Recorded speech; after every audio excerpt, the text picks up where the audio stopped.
Казак түмний хаврын баяр буюу Намрын баярыг Дархан хотын найрамдал талбайд анхудаа нээлттэй тэмдэглэн өнгөрүүлсэн. Бүсийн хэмжээнд зохион байгуулсан үйл ажиллагааны нэг онцлог хэсэг нь бүргэд байлаа. Тэр бүр дэрэгдээс нь хараад байдаггүй бүргэдтэй зураг авахлах боломжийг Нурболот олгож байлаа.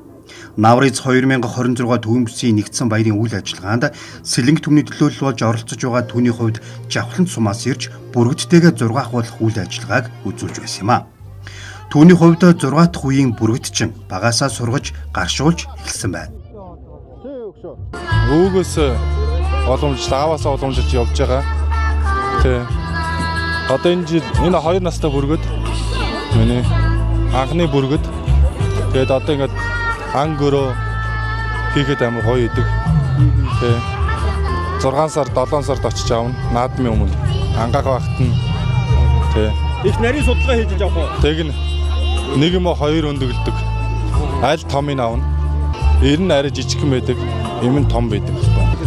Би ч одоо харж жоохноос өвлөө явсан.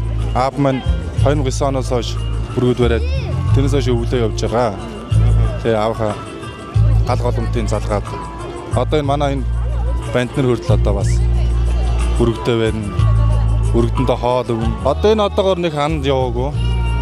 Одоо дараа жилээс одоо андаа бэлдээд тэгэл андаа гарандаа 10 сараас 11 сараас эхлээл тэгэл гараад явна да андаа.